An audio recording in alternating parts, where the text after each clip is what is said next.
Hello, my name is Lishuan He. Welcome to another Def What interview. We're interviewing Jenny Han, who is head of production design. Thank you for joining us for the interview. What inspired you to become an artist? What's your favorite part of being an artist? Inspired?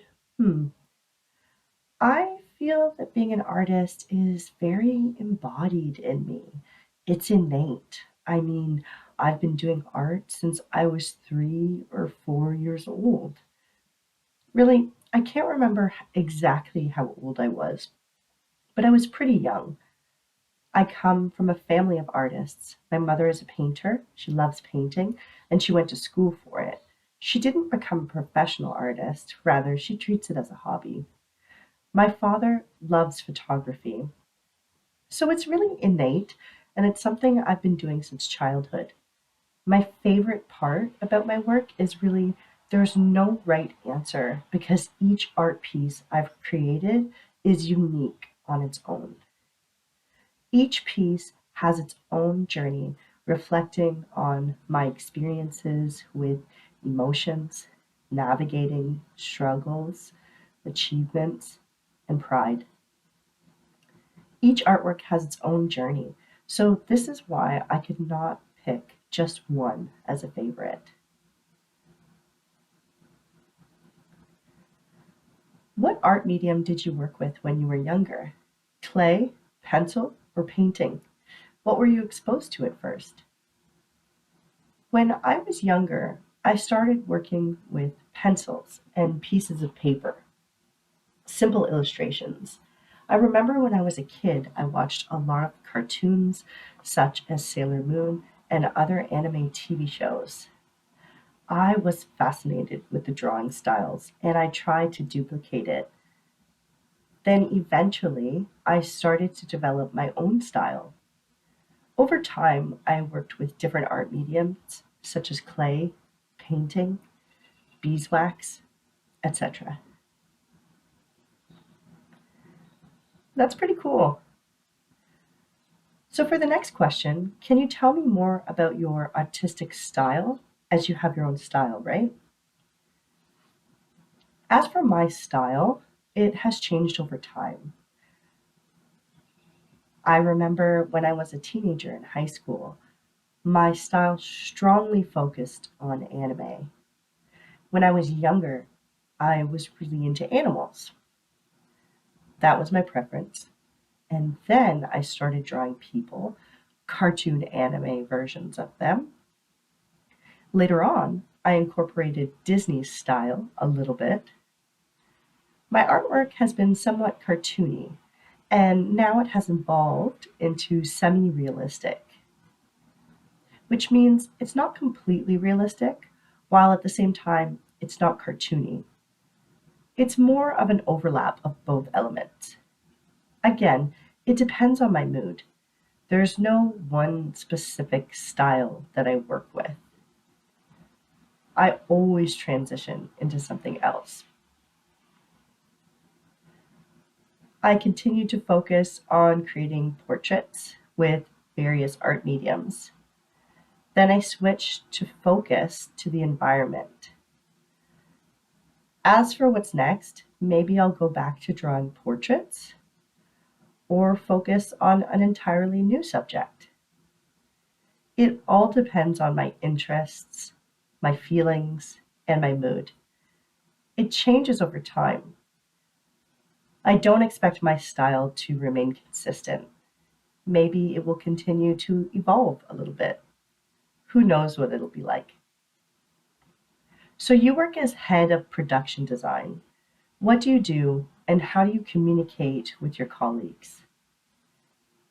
I have several responsibilities. I'll just touch base on a few with some examples. What I do in this role is that I manage projects. I'll give you some context here about the company overall. I work with people who want to sell their products.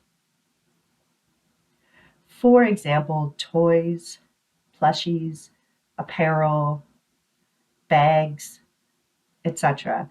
There are many things that we sell, manufacture, and design. Anyways, I work with the clients. However, I do not engage with them one on one personally. There's already a team available that communicates directly with the clients about what the product looks like, their design vision, and what they want. I will use that information about the project and assign them to designers who are a good fit for the clients based on their skill set.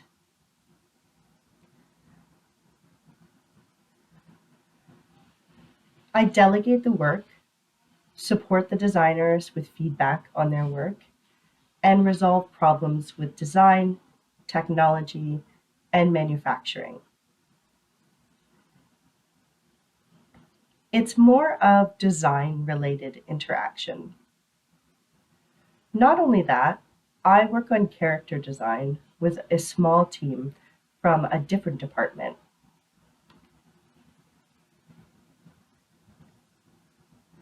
So we focus on developing characters for our own brand, not for our clients.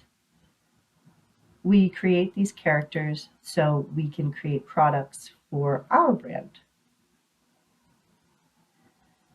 We have our own line of products. Do you communicate through email? No, we don't use email because it's not that reliable. We use Slack. In this app, we direct message each other. We also have group messaging. We have various channels.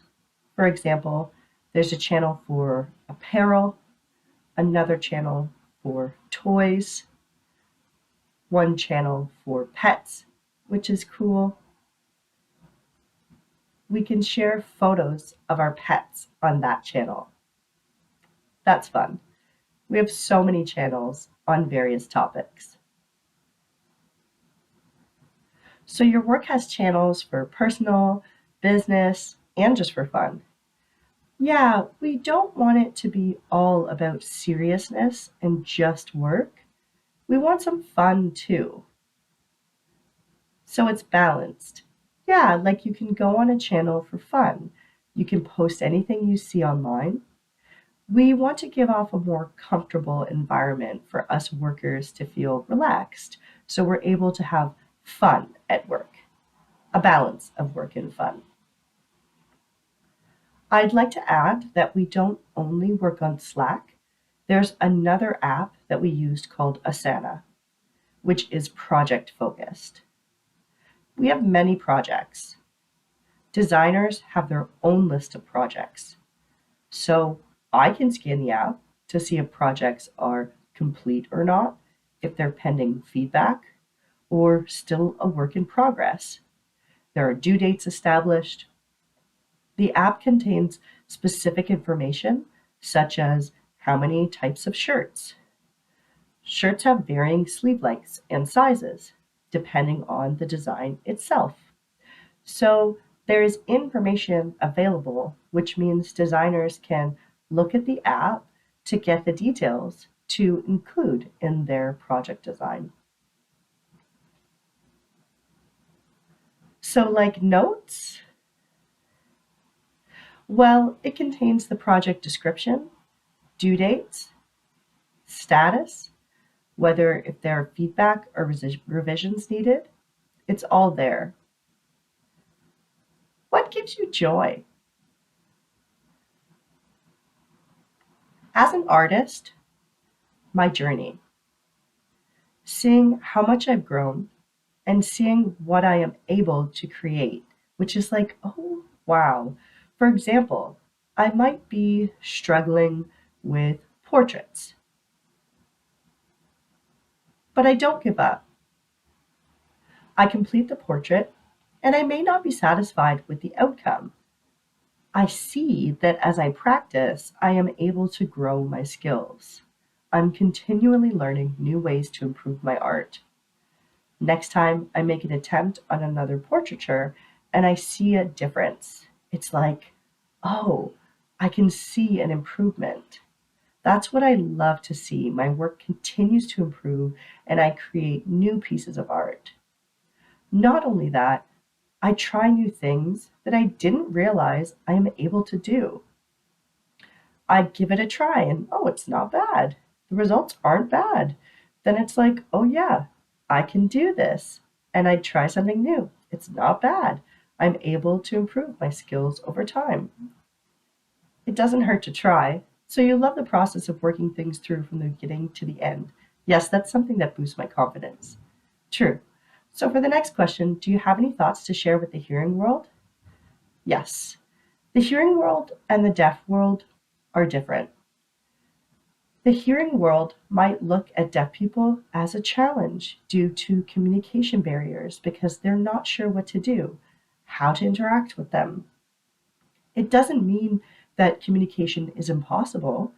Deaf people have their own communication styles and ways. It doesn't mean that deaf people need to adapt to hearing people. Hearing people need to adapt in order to include accommodations for deaf people's needs. It takes a compromise from both sides, not just effort from deaf people. Hearing people need to make agreements to work together, figure out ways to communicate. Really, communication is not just writing back and forth.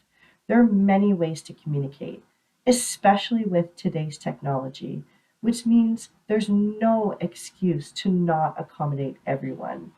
And that way, communication is more effective if both parties work together instead of it being one sided.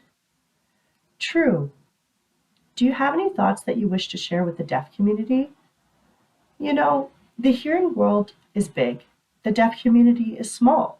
Sometimes it feels like the hearing world has a louder voice.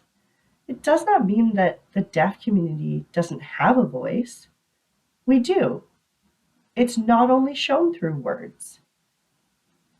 They can show their voice in many different ways. Maybe they could show their voice through their artwork or even poetry. There are so many ways depending on how you want to show your voice to the world.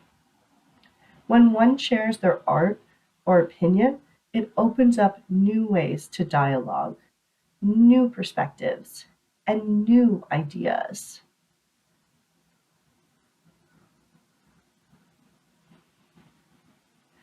That can lead to new experiences. Expressing ourselves gives us a boost of confidence. There are no rights or wrongs when it comes to opinions, what they do to show their voice. It doesn't mean you should do this or not. It's not about that. They have their own way of showing their voices. That's really good advice. So artists can express their voice through their art. Good idea. Yeah, I mean, there are so many different types of art out there. It's not like we have to imitate each other. People can be creative. Art can be improvised. It can be unique or random. Art can show the artist's own personalities and who they are. That's pretty cool and something that I really love about art in general.